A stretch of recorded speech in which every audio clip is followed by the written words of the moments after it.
Hello students, good morning.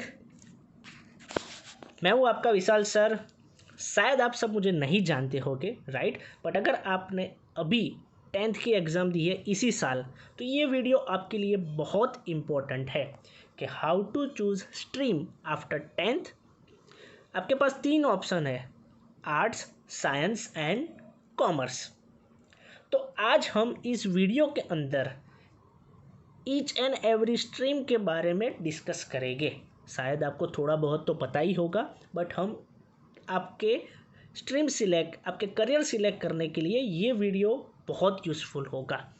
तो हम पहले आर्ट्स, साइंस और कॉमर्स सभी के बारे में, सभी के सब्जेक्ट कौन से आने वाले हैं आपके 11-12 स्टैंडर्ड के अंदर और आपकी करियर अपॉर्चुनिटी क्या होगी, उस सभी के बारे में आज हम डिस्कस करने वाले हैं। सबसे पहले हम डिस्कस करेंगे साइंस स्ट्रीम के बारे में, उसके बाद कॉमर्स स्ट्रीम के बारे में एंड देन आर्ट्स स्ट्रीम के बारे में। सबसे पहले science stream.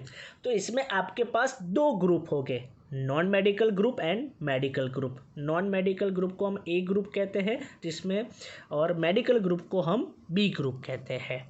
Okay, non medical group इसलिए नाम दिया हुआ है क्योंकि आप ये ग्रुप सिलेक्ट करते हो तो आप डॉक्टर नहीं बन सकते, और बी ग्रुप को मेडिकल ग्रुप नाम इसलिए दिया हुआ है क्योंकि अगर आप वो ग्रुप सिलेक्ट करते हो तो आप डॉक्टर बन सकते हो। फिजिक्स एंड केमिस्ट्री दोनों में कॉमन रहेंगे। आपको एक सब्जेक्ट ऑप्शनल में मिलेगा, मैथ्स और बायोलॉजी। बाकी दोनों ग्रुप के अंदर फिजिक्स और केमिस्ट्री कॉमन रहेगा। ओके, इसके अलावा एक और ग्रुप है जिसे हम कहते हैं पीसीएमबी ग्रुप, यानी कि non medical group only PCM, medical group only PCB. और अगर आप दोनों लेना चाहते हो, मैथ्स एंड बायोलॉजी बोथ, तो उसे हम कहते हैं पीसीएमबी। तो आपको दोनों की करियर अपॉर्चुनिटी का बेनिफिट मिलेगा, बट डिसएडवांटेज ये भी है कि आपको दोनों सब्जेक्ट पढ़ने पड़ेंगे, आपका लोड बढ़ जाएगा। तो मैं यही सिलेक्ट करूँगा कि आप कोई भी एक ही ग्रुप सिलेक्ट करें अगर आपका गोल फिक्स हो तो, राइट? तो सबसे पहले हम बात करते हैं career opportunity non medical group, यानी कि ए ग्रुप। अगर आप मैथ्स सब्जेक्ट लेते हो तो सबसे पहले प्रायोरिटी होगी इंजीनियरिंग। उसके बाद आप यूपीएससी की एग्ज़ाम दे सकते हो, गवर्नमेंट एग्ज़ाम, आईएएस, आईपीएस बन सकते हो। डिफेंस सर्विसेज, यानी कि सारे डिफेंस सर्विसेज के एग्ज़ाम आप दे सकते हो। आर्मी में जा सकते हो, नेवी में जा सकते हो। उसके बाद नॉर्मल बीएससी कोर्सेज आप कर सकते हो। आप साइंटिस्ट भी बन सकते हो। आप आर्किटेक्चर यानी कि डिज़ाइनिंग के सारे कोर्सेज कर सकते हो। बैंकिंग फील्ड में जा सकते हो। कंप्यूटर साइंस, आईटी से बहुत सारी फील्ड है, बहुत टाइप के इंजीनियरिंग है, एरोनॉटिकल इंजीनियरिंग है, राइट? इसमें आपको सिलेक्ट करने पड़ेगा PCM, 3 main subject, physics, chemistry and maths. Okay, ये थी आपकी करियर अपॉर्चुनिटी, बहुत वाइड फील्ड है। अगर हम बात करें कि अगर आप बी ग्रुप लेते हो यानी कि मेडिकल ग्रुप सिलेक्ट करते हो, तो आपकी करियर अपॉर्चुनिटी में सबसे पहली प्रायोरिटी दी जाएगी डॉक्टर को, जिसके लिए आपको एक नीट की एग्ज़ाम देनी पड़ेगी, राइट? उसके बाद आप नर्स भी बन सकते हो, फिजियोथेरापिस्ट भी बन सकते हो, राइट? नॉर्मल बीएससी कोर्सेज भी आप कर सकते हो, साइंटिस्ट भी बन सकते हो। आप यूपीएससी की एग्ज़ाम यानी कि सारी गवर्नमेंट एग्ज़ाम भी दे सकते हो, आईएएस, आईपीएस, आईएफसी। आप एनवायरमेंट साइंस में रिसर्च कर सकते हो। मेडिसिन लाइन यानी कि आप फार्मेसी भी कर सकते हो, जो आप ए ग्रुप से भी सिलेक्ट कर सकते हो क्योंकि उसमें मेन सब्जेक्ट होगा आपका केमिस्ट्री। ओके, ये बात हुई आपकी मेडिकल ग्रुप यानी कि बी ग्रुप की, जिसमें आपके सब्जेक्ट हो गए physics, chemistry and biology, right? Okay, ये पूरा डिस्कशन हुआ आपका साइंस स्ट्रीम के बारे में। नेक्स्ट आता है कॉमर्स स्ट्रीम, जिसमें आपको सब्जेक्ट पढ़ने economics, business study, accountancy, English और हिंदी और गुजराती। इंग्लिश कंपलसरी रहेगा, हिंदी और गुजराती, और मैथ्स यानी कि स्टैटिस्टिक्स। अगर आप कॉमर्स यानी कि सीबीएसई बैकग्राउंड से तो आपको मैथ्स ले सकते हो ऑप्शन में, अगर आप जीएसईबी से हो तो आपको स्टैटिस्टिक्स आएगा। इसमें सबसे पहले करियर अपॉर्चुनिटी को प्रायोरिटी दी जाएगी चार्टर अकाउंटेंट यानी कि CA, next company secretary, corporate law, BCom courses, banking, IAS, IPS, IFC. आप यूपीएससी एग्ज़ाम कोई भी बैचलर डिग्री के बाद आप दे सकते हो, यानी कि आप कोई भी स्ट्रीम सेलेक्ट करो, अगर आप अपनी बैचलर डिग्री कंप्लीट करोगे तो आप यूपीएससी की एग्ज़ाम दे पाओगे। BBA, BBI, BMF, BAF, CMA, B eco, ऐसे बहुत सारे कोर्सेज हैं जो कॉमर्स बैकग्राउंड से आप कर सकते हो। ओके, तो ये बात हुई करियर अपॉर्चुनिटी कॉमर्स के बारे में, राइट, जिसमें सबसे ज़्यादा प्रायोरिटी सीए यानी कि चार्टर अकाउंटेंट बनना चाहते हैं स्टूडेंट्स। अगर आपका गोल है तो आप कॉमर्स स्ट्रीम सिलेक्ट कर सकते हो, राइट।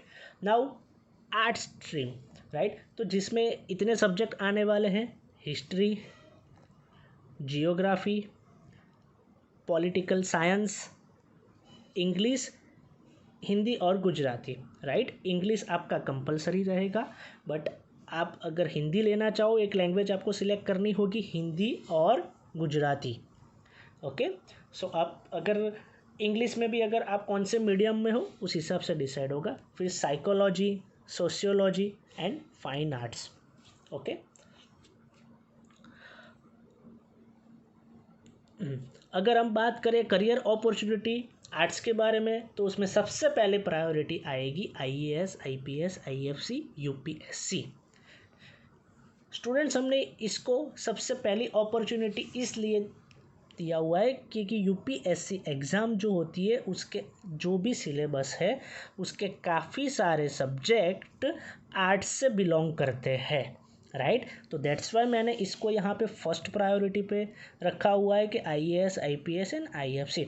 वैसे तो आप यूपीएससी के एग्ज़ाम कोई भी स्ट्रीम से दे सकते हो, बट आर्ट्स बैकग्राउंड जिसका होगा उसके लिए काफ़ी सारे सब्जेक्ट स्ट्रांग होंगे, राइट, वरना आप कोई भी स्ट्रीम से ये एग्ज़ाम दे सकते हो, राइट। फिर लॉ, मैनेजमेंट कोर्सेज जो आप कॉमर्स से भी कर सकते हो, BA courses, politician, right. Students, आप देखते होंगे कि ये पॉलिटिशियन कैसे बनते हैं, राइट। तो आर्ट्स के अंदर एक पूरा सब्जेक्ट आता है पॉलिटिकल साइंस। सो अगर आपका गोल है कि मुझे पॉलिटिशियन ही बनना है, वैसे तो आप पॉलिटिशियन बनने के लिए कोई स्टडी रिक्वायरमेंट नहीं है, बट अगर आप आर्ट्स लोगे तो आप 110% अच्छा बन पाओगे। नेक्स्ट है होटल मैनेजमेंट, जो आप कॉमर्स से भी ले सकते हो, journalism, BA, digital marketing, design media, तो ये सब करियर अपॉर्चुनिटी है आर्ट्स के बारे में। सो आपको डिसाइड करना है कि आपको अपना करियर कौन सी फील्ड में बनाना है और आपका इंटरेस्ट सब्जेक्ट कौन से है। तो यहाँ पे तीनों फील्ड के बारे में मैंने आपको समझाया। अब आप कहोगे कि सर ये सब तो हमें पता ही था कि कौन सी फील्ड से क्या बना जाता है, राइट। सो अब फिर भी अगर आप कंफ्यूज हो तो आप अपना डिसीज़न कैसे लोगे, तो इस हिसाब से मैंने पूरा प्रायोरिटी बनाया हुआ है। फर्स्ट, सबसे पहले आप अपने suggestion of your close teacher, यानी कि आपके जो 10th स्टैंडर्ड के जो सबसे क्लोज टीचर थे, चाहे ट्यूशन में हो या फिर स्कूल में, आप उनसे एडवाइस ले सकते हो, उनसे सजेशन ले सकते हो, क्योंकि उनको पता होगा कि आप what is your plus point and what is your minus point, क्योंकि हीरे की असली परख ज़वेरी को ही होती है। आपके सब्जेक्ट के बारे में आपके पेरेंट्स और आपके फैमिली मेम्बर से ज़्यादा आपके टीचर्स को ज़्यादा पता होगा। ओके, तो सबसे पहले मैं यही एडवाइस दूंगा कि आप अपने सबसे क्लोज टीचर से आप एडवाइस ले सकते हो। उसके बाद, right, suggestion of your family, parents and relative. Okay, अगर ये पूरे वर्ल्ड में अगर आपका कोई अच्छा चाहता है तो वो है आपके पेरेंट्स, राइट। तो आप सबसे पहले अपने पेरेंट्स, फैमिली मेम्बर या रिलेटिव से सजेशन ले सकते हो कि आपको आगे जाके किस फील्ड में करियर बनाना चाहिए, राइट। सो ये मेरी सेकंड प्रायोरिटी है कि आप अपने पेरेंट्स से, अपने फैमिली मेम्बर से, अपने रिलेटिव से इस बारे में डिस्कस कर सकते हो। Now third and most important point, financial support. वैसे तो कोई फील्ड में ऐसा कोई बहुत ज़रूरी नहीं है, बट अगर आप साइंस स्ट्रीम लेते हो, राइट, जिसमें दोनों ग्रुप की बात करें हम, नॉन मेडिकल या मेडिकल, राइट, तो अगर आप उसमें नॉन मेडिकल की अगर हम बात करें तो सबसे पहले प्रायोरिटी स्टूडेंट्स की होगी कि हम इंजीनियर बनना चाहते हैं, राइट, और सेकंड होगी कि अगर हम साइंटिस्ट या फिर मेडिकल ग्रुप की बात करें तो हम डॉक्टर बनना चाहते हैं। अगर आप इंजीनियर बनना चाहते हो और अगर आपका गोल है कि आप फॉरेन स्टडी करें, अब्रॉड जाके स्टडी करें, तो आपको फाइनेंशियल सपोर्ट होना चाहिए, राइट। अगर आपको डॉक्टर बनना है तो नीट की एग्ज़ाम आपको देनी पड़ेगी, अगर जिसमें कम स्कोर आया और गवर्नमेंट में एडमिशन नहीं मिला तो प्राइवेट कॉलेज की फ़ीस थोड़ी कॉस्टली होगी, राइट। बट स्टूडेंट, उसमें भी आपको टेंशन लेने की ज़रूरत नहीं है। अभी बहुत सारी बैंक आपको एजुकेशन लोन प्रोवाइड करती है, जो आपको आपके एजुकेशन के बाद उसको पे करना रहता है।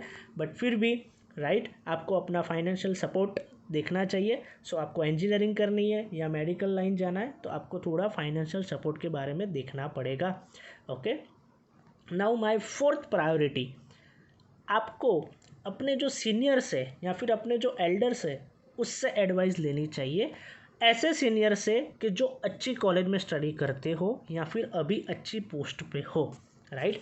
ऐसे ही सीनियर से आप एडवाइस लो, राइट। तो आपको अपने एक्सपीरियंस के हिसाब से बहुत अच्छा आपको गाइडेंस दे पाएंगे। Okay, and last and most important, your interest area. सबने तो कह दिया, आपको एडवाइस दे दी कि आपको ये करना चाहिए, बट आपका इंटरेस्ट है कि नहीं, ये सबसे बड़ा क्वेश्चन है, राइट। तो आपको सबसे पहले अपना इंटरेस्ट एरिया यानी कि आपको कौन से सब्जेक्ट में या फिर कौन सी फील्ड में इंटरेस्ट है। अगर स्टूडेंट्स आपने ये सोच लिया कि अगर बोर्ड के एग्ज़ाम में मेरे 80% मार्क्स आ गए तो मैं साइंस स्ट्रीम लूँगा, अगर मेरे 60% या 60% के आसपास मेरे मार्क्स आ गए तो मैं तो चाहे आर्ट्स ले लूँगा या तो कॉमर्स ले लूँगा, राइट। सो आपका डिसीज़न आपके रिज़ल्ट के हिसाब से नहीं होना चाहिए, आपके इंटरेस्ट एरिया, राइट। क्योंकि ये पूरी लाइफ आपके ऊपर यही लेबल लगने वाला है कि सपोज स्टूडेंट XYZ तो डॉक्टर XYZ या इंजीनियर XYZ या फिर CA XYZ या वॉट एवर IAS XYZ। तो आपको अपना करियर अभी से सिलेक्ट करना है, right. Now how to identify our interest area, कि सर हमें पता ही नहीं है कि हमारा इंटरेस्ट किस में है। तो सबसे पहले आप एक काम कर सकते हो कि अगर आपका इंटरेस्ट मैथ्स में है कि नहीं वो चेक करने के लिए आप सोचो कि अगर आप 2 घंटे 3 घंटे मैथ्स कर पाते हो, आप मैथ्स को एंजॉय कर पाते हो, अगर आपको हेडेक है तो भी आप मैथ्स कर पाते हो, अगर राइट फिजिक्स में है तो सेम वे आप सोचो कि आपका इंटरेस्ट आपको कैसे भी करके कनेक्ट करना है कि आपका इंटरेस्ट किस में है। अगर मैथ्स फिजिक्स और केमिस्ट्री में है तो आप A ग्रुप ले सकते हो, अगर फिजिक्स केमिस्ट्री बायोलॉजी में है तो आप B ग्रुप ले सकते हो। अगर आप कहोगे कि सर मैथ्स में इंटरेस्ट है बट फिजिक्स और केमिस्ट्री में इंटरेस्ट नहीं है तो मैथ्स यानी कि अकाउंटेंसी स्टैटिस्टिक्स हो गया। और अगर आपको इकोनॉमिक्स और बिजनेस स्टडी में भी इंटरेस्ट है तो आप कॉमर्स फील्ड भी ले सकते हो। सो सबसे पहले आपको थोड़ा टाइम देना पड़ेगा अपने करियर के बारे में, आपको सोचना पड़ेगा कि हाउ टू, और आपको डिसाइड करना पड़ेगा what is your interest area, right. So अगर आपको इकोनॉमिक्स बहुत पसंद है, आप स्टैटिस्टिक्स अकाउंटेंसी यानी कि मैथ्स में भी बहुत पावरफुल हो तो आपको कॉमर्स फील्ड सिलेक्ट करनी चाहिए, राइट। बट अगर आपको इसमें से कोई किसी में भी इंटरेस्ट नहीं है, आपको हिस्ट्री में बहुत ज़्यादा इंटरेस्ट है, जियोग्राफी में इंटरेस्ट है, आपको पॉलिटिक्स में इंटरेस्ट है यानी कि पॉलिटिकल साइंस में इंटरेस्ट है, आपको साइकोलॉजी में इंटरेस्ट है, तो आपको आर्ट्स फील्ड लेनी चाहिए, राइट। सो उस हिसाब से आप अपने स्टेप बाय स्टेप अपने करियर को डिसाइड कर सकते हो, राइट। ओके, सो ये बात हुई आपके करियर के बारे में। मैंने यहाँ पे बहुत कुछ डिस्कस किया कि अगर आप कौन सी स्ट्रीम में कौन से सब्जेक्ट आने वाले हैं, आपके पास कौन सी करियर अपॉर्चुनिटी है, आपको गोल कैसे सिलेक्ट करना है, आपका इंटरेस्ट एरिया बहुत इंपॉर्टेंट करता है कि आपका इंटरेस्ट कौन से सब्जेक्ट में है, कौन सी फील्ड में है। ओके, अब ये सब डिस्कस करने के बाद राइट हम लास्ट कंक्लूजन पे पहुंच जाते हैं कि your final decision, what is your best choice. ये सब करने के बाद जो आपका फाइनल कंक्लूजन होगा वो आपकी बेस्ट चॉइस होगा। आप आंख बंद करके उस करियर को सिलेक्ट करो, वही आपकी बेस्ट चॉइस होगी। Thank you. अगर और भी ज़्यादा क्वेश्चन किसी पेरेंट्स को या किसी स्टूडेंट को है तो आप मुझे कांटेक्ट कर सकते हो। My number is right, my name is Vishal Patel and my number is 9558561413। ऐसे बहुत सारे स्टूडेंट को हम काउंसलिंग करते हैं। Thank you very much.